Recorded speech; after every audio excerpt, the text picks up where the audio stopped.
தமிழொலி நேயர்களுக்கு வணக்கம். இன்றைய காலை நேர தலைப்புச் செய்திகள்.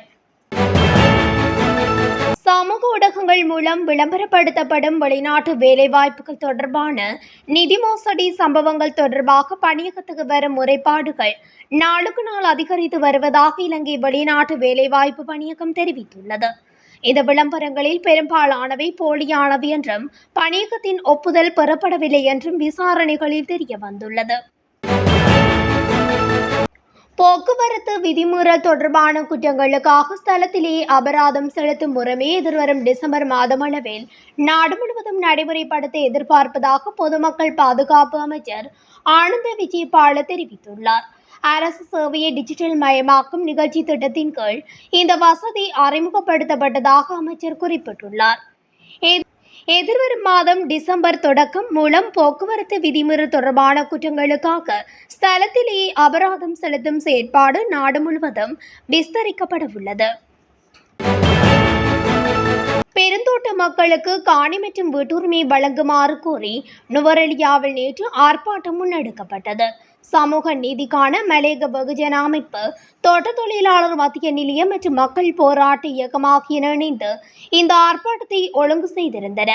ஆர்ப்பாட்ட பேரணி நடத்தப்பட்ட பின்னர் பொதுக்கூட்டம் ஒன்றும் இதன்போது நடத்தப்பட்டுள்ளது. இதன்போது பெருந்தோட்ட தொழிலாளர்களுக்கு 2000 ரூபாய் வேதன உயர்வு வழங்கப்பட வேண்டும் எனவும் வலியுறுத்தப்பட்டது. மாதுரோயா ராணுவ பயிற்சி முகாமில் ராணுவ பயிற்சியின் போது கைக்குண்டு வெடித்து இடம்பெற்ற விபத்தில் 3 ராணுவ வீரர்கள் வைத்தியசாலையில் அனுமதிக்கப்பட்டுள்ளனர். ராணுவ பயிற்சி முகாமில் நேற்று காலை இந்த விபத்து நிகழ்ந்துள்ளது. அனுராதபுரம் மதவாச்சி பிரதேசத்தில் வீடொன்றுக்குள் பெண்ணொருவர் கோடாரியால் தாக்கி படுகொலை செய்யப்பட்டுள்ளார்.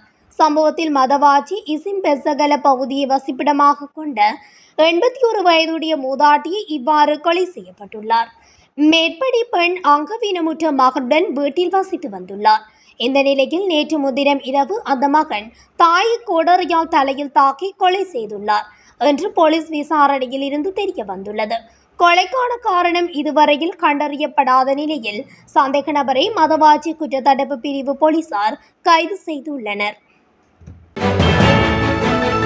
தங்கம் வழங்குவதாக பொய்யாக கூறி நாடாளுமன்ற உறுப்பினர் முகமது கிஸ்புல்லாவிடம் 2 மில்லியன் அமெரிக்க டாலர் மோசடி செய்த குற்றச்சாட்டில் நாட்டில் 11 கானா நாட்டவர்கள் பாதுகாப்பு படையினரால் கைது செய்யப்பட்டுள்ளதாக கானா ஊடகம் செய்தி வெளியிட்டுள்ளதாக தெரிவிக்கப்பட்டுள்ளது. சந்தேக நபர்களுடன் தங்கம் என சந்தேகிக்கப்படும் மஞ்சள் உலோகத்தையும் பாதுகாப்பு படையினர் கைப்பற்றியுள்ளதாக தெரிவிக்கப்படுகின்றது. நாட்டின் தேசிய பாதுகாப்பு கவுன்சிலுக்கு கிடைத்த அதிகாரப்பூர்வ புகாரின் அடிப்படையில் தலைநகர் அக்ரா அருகே உள்ள ஒரு பகுதியில் கைது செய்யப்பட்ட சந்தேக நபர்கள் நீதிமன்றத்தில் ஆஜர்படுத்தப்பட்ட பின்னர் பிணையில் விடுவிக்கப்பட்டுள்ளதாகவும் அந்த தகவல்கள் கூறுகின்றன.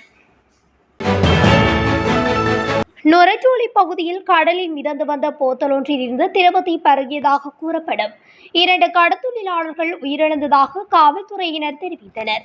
அத்துடன் மேலும் 2 புத்தளம் ஆதார வைத்தியசாலையில் அனுமதிக்கப்பட்டுள்ளனர். உயிரிழந்த 2 28 வயதுடையவர்கள் என காவல்துறையினர் தெரிவித்தனர். நுரைச்சோலை பகுதியில் கடத்தொழில் நடவடிக்கையில் ஈடுபட்டிருந்த 4 கடத்தொழிலாளர்கள் கடலில் மிதந்து வந்த மர்மமான திரவம் நிரப்பப்பட்ட போத்தல் ஒன்றை கண்டெடுத்து அதனை அறுத்தியுள்ளனர். கொளியாப்பட்டி சிறைச்சாலையில் தடுத்து வைக்கப்பட்டிருந்த கைதியொருவர் நேற்று பகல் உயிர் மாய்ப்பு செய்துள்ளார். சந்தேக நபரின் இந்த நடவடிக்கையை அறிந்த சிறைச்சாலை அதிகாரிகள் உடனடியாக அவரை வைத்தியசாலைக்கு கொண்டு சென்ற போதும் அவர் அதற்கு முன்பு உயிரிழந்துவிட்டதாகவும் கொளியாப்பட்டி போலீசார் தெரிவித்தனர். உயிரிழந்தவர் எரேபுல சிறிபெல்ல பிரதேசத்தைச் சேர்ந்தவர் என தெரிய வந்துள்ளது. தென்கிழக்கு விஞ்ஞான பீடத்தின் மாணவர் விடுதியில் புதன்கிழமை காலை வேளையில் தீ விபத்து ஏற்பட்டுள்ளது. தென்கிழக்கு விஞ்ஞான பீடத்தின் மாணவர் விடுதி அம்பாறை மாவட்டம் சமாந்துறையில் அமைந்துள்ளது. நேற்று காலை குறித்த விடுதியில் திடீர் தீ விபத்தொன்று ஏற்பட்டுள்ளது. இந்த விபத்தில் மாணவர்களுக்கு எந்தவொரு உயிர் சேதமும் ஏற்படவில்லை என கூறப்பட்டுள்ளது. கிளிநொச்சி மாவட்டத்தில் கண்டாவளி பிரதேச செயலாளர் பிரிவின் பரந்தன் பகுதியில் இராணுவத்தினர் வசம் இருந்த தனியாருக்கு சொந்தமான 1.5 ஏக்கர் காணி நேற்று விடுவிக்கப்பட்டுள்ளதாக தெரிவிக்கப்பட்டுள்ளது.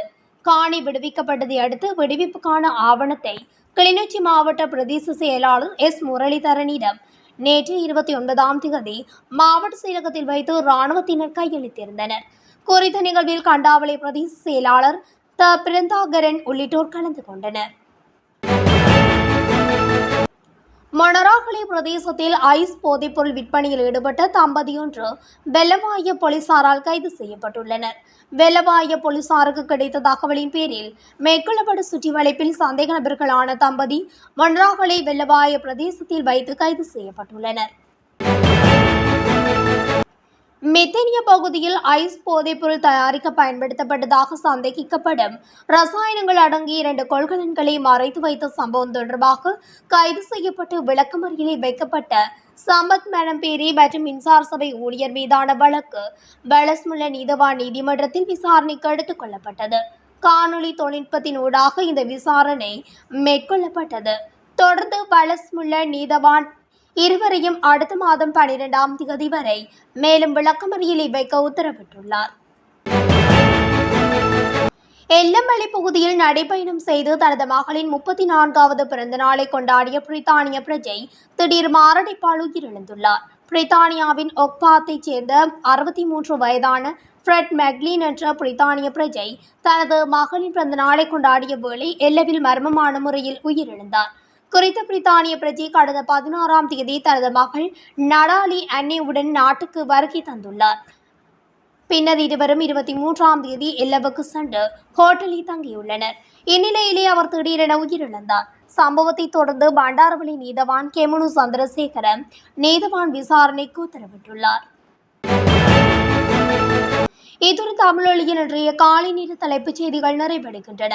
தொடர்ச்சியாக செய்திகளை அறிந்து கொள்ள தமிழொலி ஊடகத்துடன் இணைந்திருங்கள். நன்றி, வணக்கம்.